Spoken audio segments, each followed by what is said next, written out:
You big, fat, white, nasty, smelling, fat.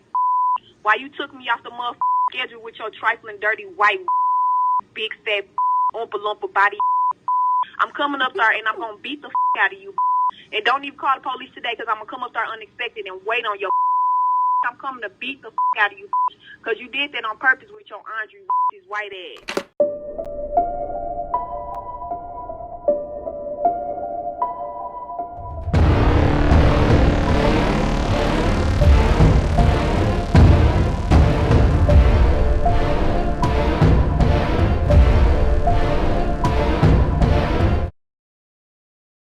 Hey guys, I'm Daquan, and for this bloody hour, we'll be looking at Halloween, the original 1978 version. Halloween follows Laurie Strode, a 17-year-old high school student who decides to babysit on Halloween night instead of having fun like her friends. Speaking of her friends, they are hunted down one by one by a man who is trying to get to Laurie, a man in a white mask better known as Michael Myers, or the Boogeyman, or the Shape. Michael never speaks to correct us on which one he likes more, so I'll call him whatever. He won't mind. Halloween is a cult classic that spawned several sequels and different timelines. Oh boy. But today, we will be starting with the one that started it all. Halloween begins with one of the most iconic openings in horror history, showcasing a lit pumpkin, black background, and iconic music that's low-key a bop to dance to. One thing I've never noticed before was if you look closely at the pumpkin, you can see Michael and his knife. Thought that was a cool touch. If you guys already knew that, I apologize for I use this fact. We're now in Haddonfield, Illinois, 1963 on Halloween night. Another fun fact, Haddonfield, Illinois doesn't fucking exist. And I know this because I stay in Illinois and I drove around this whole fucking state looking for a fictional fucking small town.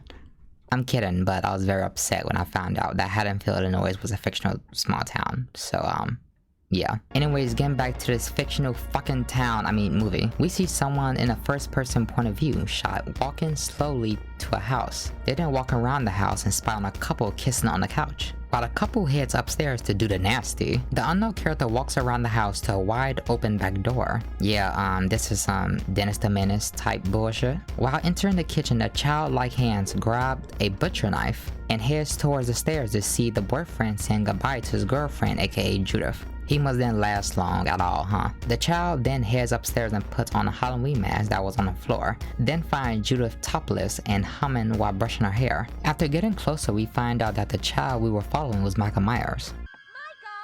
And he then starts to stab her. I don't know where, but he does it multiple times. Even looks at his stabbing arm to see how he looks doing it. After killing his older sister Judith, Michael then heads downstairs and leaves the house to see his parents arrive just in time to take off his mask, and we finally get to see Michael's face reveal. And currently his only face reveal that's in a well-lit area. His parents just look at him holding a bloody knife as the camera zooms out slowly. Seriously, they just stare at him holding a bloody knife and didn't once question him. Why are you holding a knife? Whose blood is that? Where's your sister? Great parenting. We then cut to Smiths Grove, Illinois. 15 years later, the day before Halloween. We see a car driving at nighttime during a thunderstorm. We then cut to Dr. Sam Loomis and Nurse Maureen Chambers, heading to the Smiths Grove Sanatorium to pick up Michael Myers. Once they arrive, they notice patients wandering around outside and decide to pull up to the main gate to focus on the task at hand. While Loomis is trying to get in contact with someone, a patient hops on top of the car and Maureen decides to roll down her window to see what was that interesting sound. She's surprised when a hand grabs her, trying to pull her out, and Maureen's foot hits the gas and the car spins out of control. After getting free, Maureen slides to the passenger side away from the driver's window, thinking she's safe, but then a hand returns to crack the glass behind her. As Maureen is running out of the car, the patient hops in and drives off. We then learn from Loomis that the patient was Michael Myers and he has escaped. We then return to Haddonfield, Illinois, Halloween day, one day after Michael has escaped. We then are introduced to the main character, Laurie Strode, who is a high schooler that has no plans on Halloween night except babysitting a kid named Tommy Doyle. While walking to school, they make a quick stop at the Myers house so Laurie can drop off the key because her dad's a realtor and plans on selling it. After Laurie puts the key under the doormat of the Myers house, we then see Michael Myers watching her and Tommy from inside the house, and just Laurie outside of the house as she walks away singing to school. Wish I had you all alone. While Loomis wants help in finding Michael, he then figures someone gave Michael driving lessons for his escape last night. Sam Haddonfield is 150 miles away from here. Now, for God's sakes, he can't drive a car. He was doing very well last night. Maybe someone around here gave him lessons. We then cut to Lori in school. She gets bored with the lecture going on, so she looks out the window to see Michael Myers staring at her from across the street. Her first Michael sighting is cut short when her teacher calls on her to answer a question that Lori already knows the answer to. Getting back to Lori returning to looking out the window, she sees Michael in the car he was standing behind is gone. We then see Tommy Dora getting bullied by these unfunny, no-life kids. The bully that trips Tommy into falling on his pumpkin while teasing him about a boogeyman, then runs right into the real boogeyman, aka Michael Myers. Michael then stalks Tommy by getting into his stolen car and following him. For some reason, the first person shot is coming from the back of the car, even though no one's back there, but okay. We then cut to Dr. Loomis telling the police at Haddonfield that Michael is coming and that they need to be ready. If you don't, it's your funeral. Loomis then sees a car that looks to have crashed on the side of the road, and we then see where Michael got his jumpsuit from. Loomis leaves without seeing the dead body of the man who owned the jumpsuit before Michael stripped him naked and probably took his underwear too. Imagine if this man was wearing an entirely different outfit when Michael stripped him. Michael could have been walking around like this.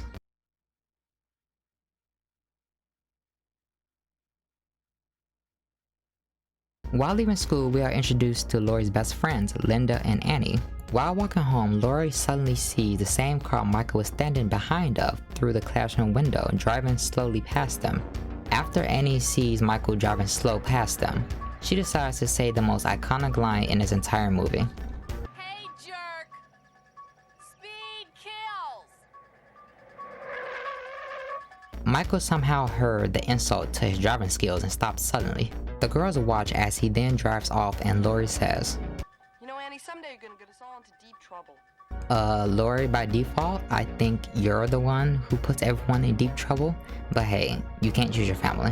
While saying goodbye to Linda, Lori sees Michael standing very much visible by a tall bush watching them. Michael then hides behind the bush before Annie can see. Annie thinks he's full of it, so she walks right up to the bush to see no one is there. This time, saying goodbye to Annie, Lori walks away looking behind her to see if Michael is there. She then walks backwards right into Annie's dad, Mr. Brackett. I honestly love this moment, I don't know why. Before walking away, Mr. Brackett says this line that Lori definitely will always remember. You know, it's Halloween. I guess everyone's entitled to one good scare, huh? Lori will sure have lots of them, that's for certain. After Lori gets home, she goes to the window and sees Michael standing in the clothesline. I'm unsure if Michael opened her window and knew she would close it and would see him standing there, because it would have been funny if Lori didn't even care about the window being open and just laid down and took a nap, left Michael standing there for hours looking silly. She then sees Michael isn't there anymore, so I'm unsure if Michael walked away or she is imagining him being there. But either way, she closes the window in disgust, and we then see a teddy bear sitting on a dresser. We will see this teddy again in another movie. Someone then calls and Lori answers to breathe in, then she hangs up. They call again and it was Annie who had her mouth full to talk. She tells Lori that she will pick her up later to take her to Tommy's house. While Lori and Annie are on their way to babysit, Dr. Loomis goes to see Judith Myers' grave but then sees it's been dug up and taken. Doing some puff pass, Lori and Annie doesn't notice Michael is stalking them from behind and Annie sees her dad, Mr. Brackett. So they wave away the smoke smell while Lori's coughing. Mr. Brackett tells the girls that someone broke into the hardware store, stolen some Halloween masks, a rope, and some knives. After the girls drive off, Dr. Loomis arrives wanting to talk to Mr. Brackett and doesn't see the stolen car Michael stole drive right behind him. While talking about the dance, Lori mentions she wants to go with Ben Tramer. Remember that name, he's a really standout in the next movie. Michael follows behind them as they pull up to Tommy's and Lindsay's house. Michael then parks down the street and gets out to stalk Annie as she enters Lindsay's house, the little girl she's babysitting. Dr. Loomis and Mr. Brackett visit the Myers house to see if Michael has been there, and they notice a dog that Michael has been eating. He got hungry. They then head upstairs to see the room that started Michael's killing, and suddenly something hits the window, spooking Dr. Loomis. We then learn Dr. Loomis first met Michael when he was 6 years old, after killing his sister. Dr. Loomis then says Michael had the most blackest eyes, the devil eyes at age 6, and tried helping him for 8 years and then another 7 years trying to keep Michael locked up because there was no curing him. While Dr. Loomis decides to stay at the Myers house waiting for Michael's return, Laurie is babysitting Tommy but then gets a phone call from Annie. While talking, Lindsay's dog Lester enters. Oh no, another dog. Lester seems to not like Annie as she tells Lindsay to get the dog, but Lindsay is too zoned into watching TV. Michael then appears to be watching from the bushes as the dog leaves Annie alone. Annie tells Laurie that she talked to Ben Tramer, and he wants to go with Laurie to the dance. Laurie isn't too thrilled that Annie did that. We then see Tommy look out the window and sees the boogeyman looking directly at Tommy. Tommy runs and tells Laurie that the boogeyman is outside. Once Laurie looks, the boogeyman isn't there. While Annie is explaining why Laurie needed a push to get with Ben Tramer, Michael watches Annie spill butter all over her clothes. Undressing in the kitchen and putting on one of Lindsay's dad's shirts, Michael watches and then pulls one of the potted hanging plants. Annie hears it but cares about her clothes more. While Michael is stalking Annie, Lester the dog starts barking at him. Oh no. Michael then kills Lester the dog. At this point, Michael has killed 2 dogs in the same day. Maybe Michael is more of a cat person. While Laurie and Tommy is watching The Thing, Tommy asks about the boogeyman. Laurie tells him the boogeyman isn't real, but Tommy isn't buying it because he saw him outside. Laurie assures him that he is safe with her and they decide to make the jack-o'-lantern. We then see Annie doing her laundry in the laundry room and the door closes while Michael is watching from the window. Thinking it's Paul, Annie opens the door to see no one is outside. For a slow walker, Michael sure do be moving fast off screen. While starting the washer, the door closes, but this time it locks. As Annie calls out for Lindsay, who is too busy watching TV. The phone rings and Annie cries out for Lindsay because she thinks it's Paul, as Michael watches through the back window. Seeing a back window, Annie tries to climb through. Lindsay finally answers the phone and it's Paul wanting to talk to Annie. Lindsay goes to the laundry room and sees Annie stuck in the window. Lindsay helps her just in time for Annie to talk to Paul. Michael watches the horny conversation from outside between Annie and Paul and decides to leave. Trying to give up Paul, Annie decides to drop off Lindsay at Tommy's. Michael watches as they enter Tommy's house. While Tommy and Lindsay are watching TV, Annie makes a deal to talk to Ben Tramer if Laurie watches Lindsay while she get her nasty on with Paul. As Annie is singing about Paul, oh Paul, oh Paul, my Paul. She gets in her car and notices her windows are fogged up, and Michael rises from the back seat and chokes Annie. After a while of choking, Michael realizes that it's not killing her, so he decides to just slit her throat. That face Annie made afterwards as she's sliding slowly down was always funny to me. While Lindsay is watching The Thing, Tommy decides to sneak off and scare Lindsay behind the curtain. He then gets distracted by seeing the boogeyman carrying Annie into Lindsay's house through the window. He then scares Lindsay for reals and yells to Laurie that he saw the boogeyman. Laurie doesn't believe him, but Lindsay does, and they go back to watching The Thing. Honestly, if Annie didn't get slashed, I think that Paul would have carried her in the house the same way Michael did, except she'd be alive and not dead. Oh, Paul. We then see Linda and her boyfriend Bob arrive at Lindsay's house to do the nasty upstairs.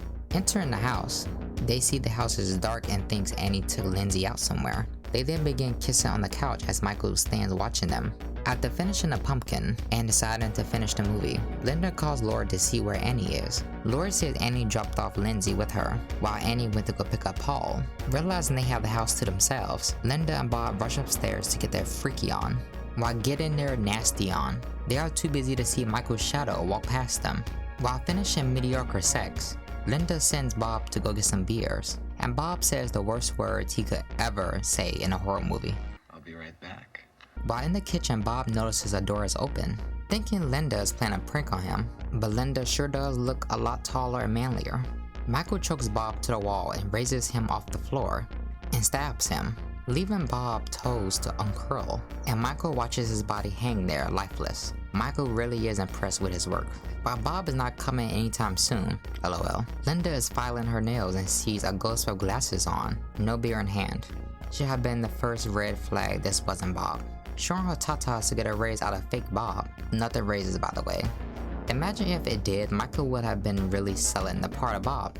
Linda decides to call Laurie to see where Annie and Paul are. As soon as Laurie picks up the phone, Michael chokes Linda with the phone cable, and Laurie thinks they are doing the nasty. Trust me, Laurie, I watched what they did and it was mediocre at best. Successfully killing Linda. Laurie thinks something is not right, so she decides to call Linda, but no one answers the phone. While Dr. Loomis is watching the Myers house, he sees the same car Maureen was driving that Michael parked. After checking on the kids, Laurie decides to leave the house to go check on Linda and Bob at Lindsay's house. After ringing the doorbell and knocking on the door for no answer, Laurie decides to walk around the house to see the back door is open. She enters the house and calls out for Annie, Linda, or Bob, but no one answers. She heads upstairs and sees a light coming from one of the rooms. She opens the door and sees Annie's body in the bed with Judith Myers' grave against the bed frame. She backs into a closet and sees Bob's body swing upside down next to her. She then backs away screaming and sees Linda's body in another closet. She runs out of the room in horror and stands against a wall. Next to an open door with Michael outline is shown. As she walks away, Michael stabs her arm while she screams and falls over the balcony down the stairs. Getting up after seeing Michael is about to get her, Laurie runs to the front door to see it's bolted shut. As Michael is walking down the stairs, Laurie runs into the kitchen after locking the kitchen door and sees the door jammed by a leaf rake. Michael begins to break open the door as Laurie is trying to get the glass door open. As soon as Michael opens the door, Laurie breaks the glass to move the leaf rake and escape just in time. Laurie runs screaming for help, but the neighbors think she's pulling a Halloween prank. She then decides to run back to Tommy's but can't find her keys. Seeing Michael walking towards the house, Laurie bangs and yells for Tommy to open the door and decides to throw a plant to wake up Tommy. Tommy wakes up to see Laurie screaming to open the door, and Tommy casually says. As Michael is getting closer, Tommy once again casually takes his time to open the door. Once Laurie gets inside, she tells Tommy to get Lindsay and hide upstairs. Tommy questions her, but Laurie says, Do as I say! Hurry! After turning off the light, Laurie runs to the phone to realize it's not working and sees the door is open. After grabbing a needle, Michael appears from behind the couch and somehow misses stabbing Laurie. Laurie then stabs him in the neck and he falls. Seeing Michael and thinking he's dead, Laurie drops the knife and heads upstairs to check on the kids. While talking, the kids see Michael coming up the stairs, and they all run in the room. The kids lock themselves in the bathroom while Laurie opens the window to make it seem like she jumped, while she's really hiding in the closet. Michael then enters the room and tries to open the locked closet Laurie is currently hiding in. He then breaks open some of the closet and turns on a light trying to get to Laurie. Laurie then grabs a hanger and uses it as a weapon to stab Michael in the eye. Michael then drops his knife, and Laurie grabs it and stabs him with it and he falls down. Laurie leaves the closet seeing Michael lay on the ground like he's dead, and drops the knife again. Okay, Laurie. Laurie then gets to the kids and tells them to run down the street to the Mackenzies and tell them to call the police. After the kids leave screaming for help, Dr. Loomis sees them and knows exactly why. Michael raises up as Laurie does, and walks towards her and starts to choke her. As Dr. Loomis is running up the stairs, Laurie manages to take off Michael's mask, and we see a glimpse of Michael's face. Dr. Loomis then shoots Michael into the other room, and once Dr. Loomis enters the same room Michael walked backwards into, Michael is standing there like he didn't get shot, and Dr. Loomis shoots him 5 times as Michael then falls over the balcony and hits the ground. Laurie then says to Dr. Loomis, What's the boogeyman? Dr. Loomis agrees with her, then goes to check on Michael, but sees his body is gone. Laurie cries because she knows it's not over. The final shots we see are inside Lindsay and Tommy's house, and Michael's breathing. Another reminder that he is alive, and is still coming for Laurie and whoever gets in his way. And that's the ending to Halloween. This is honestly one of my favorite horror movies of all time, and I love some of the sequels just as much. Keyword some of the sequels. I'm looking at you, Season of the Witch or whatever, and you, Curse or whatever, and you, Halloween Ends. Halloween 1978 managed to get 5 kills, not including the 2 poor dogs. 5 kills is definitely on the low end for a horror slasher movie, but I'm pretty sure Michael was just warming up his stabbing arm. Speaking of kills, Michael is responsible for killing Judith, his big sister, some mechanic man stole his clothes, Annie and Linda, Laurie's best friends, and Bob, Linda's boyfriend.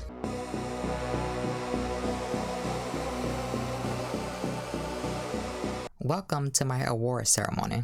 I have 5 award plaques to give out for Halloween 1978. The Juicy Burger plaque for Best Kill goes to Bob. This was hard because I love the build up to his girlfriend Linda's kill, but Bob's kill is iconic. And I'm pretty sure Michael agrees, he even head tilted at it for a long time. The moldy cheese for worst kill goes to the naked no-name mechanic man. His kill happened off screen and was used to give Michael his iconic jumpsuit, so at least he has that going for him. The cutting onions plaque for saddest kill goes to Judith. Getting stabbed multiple times while shirtless by your own little brother is horrifying and sad because she had no idea what he came into her room to do. This was the beginning to Michael's long list of dropped bodies, and frankly the fact that she didn't even fight back or just simply push him and run is also sad. Even though Michael was killing her, she didn't want to hurt him. The shook popcorn plaque for surprise kill goes to also Judith. First time watching this, when I was a kid, I did not expect Michael to take out his sister like that, but he did. He even liked to swing an arm too, so.